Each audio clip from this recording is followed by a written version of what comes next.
দাদা মালদাতে আসা প্রথম প্রথম আজকে কি কর্মসূচি রয়েছে? মালদা প্রথম না, এই জনতা উন্নয়ন পার্টি খোলার পর বা চেয়ারম্যান হওয়ার পর প্রথম। তাছাড়া আমাদের রাজনৈতিক জীবনে বহুবার মালদাতে এসেছি। যখন ন্যাশনাল কংগ্রেস করতাম পলিটিক্যাল প্রোগ্রামে এসেছি, আবার বরকত সাহেবের যখন ইন্তেকাল হয়েছিল ওনাকে মাটি দিতে এসেছি।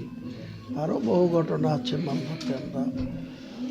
কিন্তু আমাদের যে নতুনভাবে বাংলার মাটিতে যে জনতা উন্নয়ন পার্টি, সেই পার্টির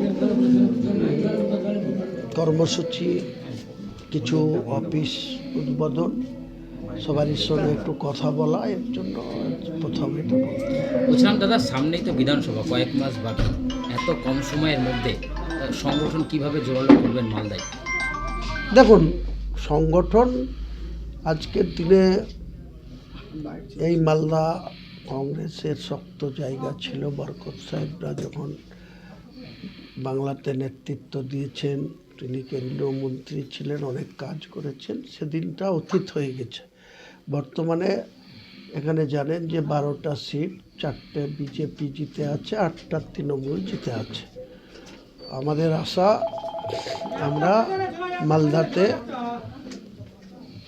কংগ্রেসের সঙ্গে জোট করার বিষয়ে কংগ্রেসের নেতৃত্ববর্গরা কোনো আগ্রহ দেখাচ্ছে না। কাজেই মালদার মাটিতে আমরা অল আউট লড়ব। আমাদের সঙ্গে মিম থাকতে পারে, সম্ভাবনা আছে। মিমের যিনি সর্বোচ্চ নেতৃত্ব, আইএসএফ থাকবে?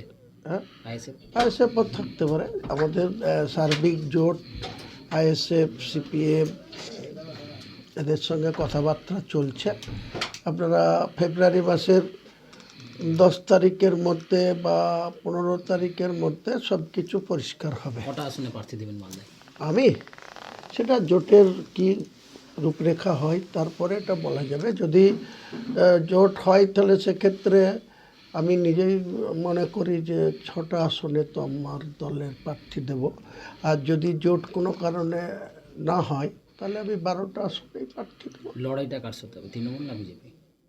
এখানে বিজেপি তো আমার মনে হয় ইংলিশ বাজারটা বিজেপির সঙ্গে হবে। বাকি সব সিটেই এখানে তৃণমূল, কংগ্রেস, আমরা ট্রায়াঙ্গুলার ফাইট হবে। দাদা কংগ্রেসের ট্র্যাডিশন এই জেলা, কংগ্রেস 2021-এ এই জেলাতে একবারে নীল হয়ে গেছিল, 12তে 0। এবার সেক্ষেত্রে কংগ্রেস রাজনীতি কিছুটা হলো আবার এগিয়েছে, কারণ মৌসুম বেনজির নূর গনি খান পরিবারের ফিরে এসেছে। মেম্বার, সে আবার কংগ্রেসে ফিরে এসেছে এবং সেক্ষেত্রে কংগ্রেস এবার শক্তিশালী হবে বলে তেমনটাই আশা করছে।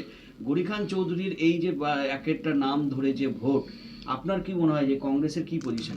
দেখুন, গনি খান চৌধুরীর একটা স্মিথ গোটা মালদাতে কাজ করে, এটা আমি অস্বীকার করছি না। কিন্তু মনে রাখবেন, গনি খান চৌধুরীর পরিবারের সদস্য মৌসুম নূর বিগত 2019 সালের লোকসভায় উত্তর মালদায় কন্টেস্ট করে তিনি পরাজয় মুখ দেখেছিলেন।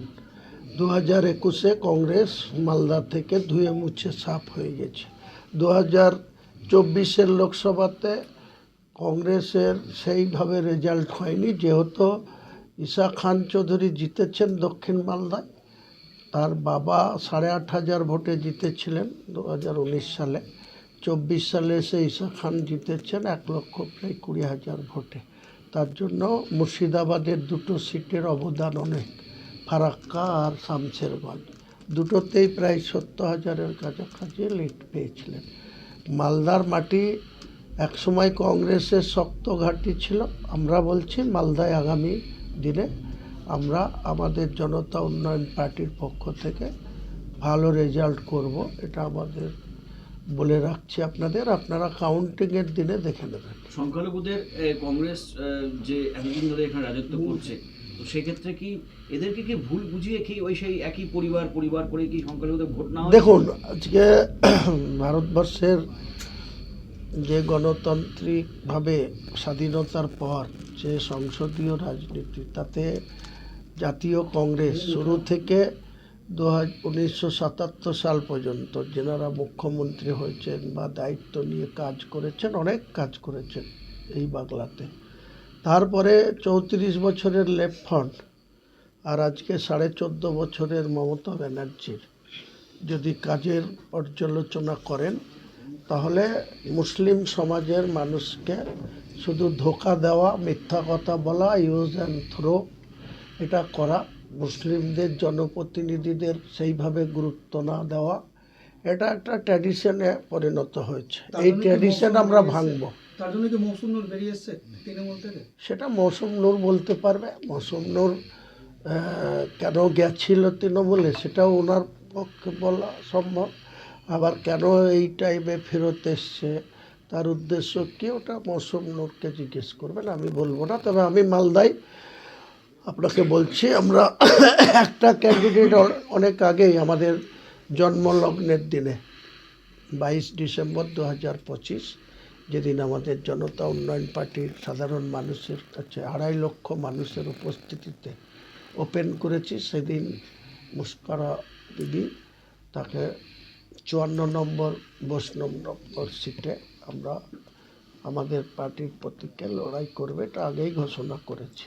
শুধু এটা না, হরিরামপুর, দক্ষিণ দিনাজপুর, সেখানেও হরিরামপুর সিটে একজনকে প্রার্থী করেছি। মুর্শিদাবাদে আমি 2টো সিটে কন্টেস্ট করব বলেছি এবং আরও 3 জন, টোটাল 5, এখানে 2, 7, একটা হচ্ছে আপনার রাজ্যে কতগুলো আসনে রাজ্যে কতগুলো আসনে লড়বেন মোটামুটি? আমি এই মুহূর্তে জোটের উপরে নির্ভর করছে সংখ্যাটা, আপনাকে এই মুহূর্তে বলবো না। যদি আমাদের সঙ্গে যারা জোট সঙ্গে আসবে তারা যদি সঠিকভাবে জোটটা হয়, তাহলে 294টা আসনে আমরা জোটের প্রার্থী দেব।